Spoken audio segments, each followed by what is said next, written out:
നമസ്കാരം. ബാല തിരക്കഥ എഴുതി സംവിധാനം ചെയ്ത് അരുൺ വിജയ് പ്രധാന വേഷത്തിലെത്തി തിയേറ്റർ റിലീസിന് ശേഷം ഇപ്പോൾ ആമസോൺ പ്രൈം വീഡിയോയിൽ സ്ട്രീം ചെയ്യുന്ന വണങ്കാൻ. തിയേറ്റർ റിലീസ് സമയത്ത് കേരളത്തിൽ വളരെ കുറച്ച് സെന്ററുകളിൽ മാത്രമാണ് റിലീസ് ചെയ്തതെന്ന് തോന്നുന്നു. മാത്രമല്ല ആ സമയത്ത് കാര്യമായ ശ്രദ്ധ നേടാൻ സാധിച്ചതുമില്ല.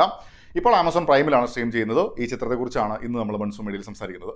സിനിമയുടെ ഒരു പശ്ചാത്തലം എന്ന് പറയുന്നത് കന്യാകുമാരിയിലാണ് കഥ നടക്കുന്നത്. കോട്ടി എന്ന കഥാപാത്രത്തെ ചുറ്റിപ്പറ്റി അദ്ദേഹത്തിന് കേൾവി ശക്തിയുമില്ല, സംസാരിക്കാൻ സാധിക്കില്ല, സഹോദരി ഉണ്ട് കൂടെ, അങ്ങനെ പ്രത്യേക ജോലി എന്നൊന്നും പറയാൻ സാധിക്കില്ല, അനീതി കണ്ടാൽ പ്രതികരിക്കുന്ന ഒരാൾ. അപ്പോൾ ഈ കഥാപാത്രത്തിലൂടെയുള്ള ഒരു യാത്രയാണ് ബാലയുടെ ഈ സിനിമയെന്ന് പറയാം. ബാലയുടെ മുന്നത്തെ ചിത്രങ്ങൾ കണ്ടിട്ടുള്ളവരാവും നിങ്ങളും. അതിൻ്റെ ഷെയ്ഡ്സ് ഒക്കെ ഇവിടുത്തെ കഥാപാത്രങ്ങളിലും സന്ദർഭങ്ങളിലും ഒക്കെ കാണാൻ സാധിക്കും. അതുകൊണ്ട് തന്നെ ടിപ്പിക്കൽ ബാല സിനിമ എന്നൊരു ലേബിൾ തന്നെയാണ് പടം മുന്നോട്ട് പോകുന്നത്. ഈ ഒരു പശ്ചാത്തലം, അതിലെ സംഭവങ്ങൾ എന്നതൊക്കെയും മുന്നേ കണ്ടിരുന്ന പല കഥകളുടെയും ആവർത്തനം എന്ന നിലയിൽ തന്നെയാണ് തോന്നിയതും. പിന്നീട് ഒരു ഘട്ടം കഴിയുമ്പോൾ ഒരു ഇൻട്രസ്റ്റിംഗ് സംഭവം സിനിമയിൽ വരുന്നുണ്ട്.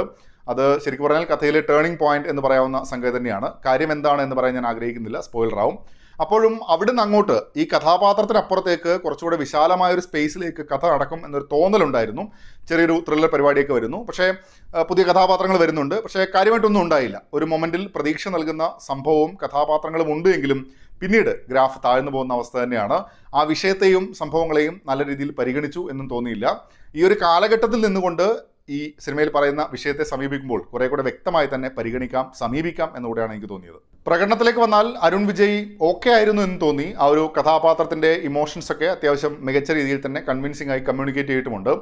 സിനിമയുടെ ഒരു പോസിറ്റീവ് എന്ന നിലയിൽ പറയാനുള്ള പ്രധാന കാര്യവും അതുതന്നെയാണ്. മറ്റുള്ള ആരുടെയും പ്രകടനങ്ങൾ അത്ര മികച്ചതായി അനുഭവപ്പെട്ടില്ല. മിഷ്കിനൊക്കെ വരുന്നു, വലിയൊരു ബിൽഡപ്പ് ഒക്കെ കൊടുക്കുന്നു, അതേ രീതിയിൽ തന്നെ തിരിച്ചു പോകുന്നു. സമുദ്രക്കനിക്കും കാര്യമായിട്ടൊന്നും തന്നെ സിനിമയിൽ ചെയ്യാനില്ലായിരുന്നു. മറ്റ് മിക്ക കഥാപാത്രങ്ങളുടെയും കാര്യത്തിൽ സംഭവിക്കുന്നത് എന്താണെന്ന് വെച്ച് കഴിഞ്ഞാൽ ഡ്രാമ വളരെ കൂടുതലാണ് എന്നുള്ളതാണ്. ഒരു ഘട്ടം കഴിയുമ്പോൾ അത് ചിത്രത്തിന് തന്നെ വിനയായി മാറുന്നതുമുണ്ട്. സ്വയം നീതി നടപ്പാക്കുന്ന നായകരെ നമ്മൾ മുന്നേയും കണ്ടിട്ടുണ്ട്. സിസ്റ്റം കാര്യമായി ഇടപെടലുകൾ നടത്തുന്നില്ല എന്ന സാഹചര്യത്തിൽ നിയമം കയ്യിലെടുക്കുകയും ആ രീതിയിൽ പ്രവർത്തിക്കുകയും ചെയ്യുന്നവർ. അതിൻ്റെ മറ്റൊരു വേർഷൻ അല്ലെങ്കിൽ ബാല വേർഷനായി കൂടെ ഇതിനെ കാണാവുന്നതാണ്, അങ്ങനെ പരിഗണിക്കാവുന്നതാണ്. നായക കഥാപാത്രത്തെ ആ സാഹചര്യത്തിൽ എത്തിക്കുന്നതും തുടർ സംഭവങ്ങളും ഇൻറ്റൻസ് ആയ ഒരു കാഴ്ച തന്നെയായിരുന്നു. പക്ഷേ അതിനുശേഷം സംഭവിക്കുന്ന കാര്യങ്ങളെ അത്ര കൺവിൻസിംഗ് ആയി അവതരിപ്പിക്കാനുള്ള ശ്രമങ്ങളും നടന്നിട്ടില്ല. ചിത്രത്തിന്റെ ഗ്രാഫ് പ്രധാനമായും താഴ്ന്നു പോകുന്നു അവിടെയാണ്.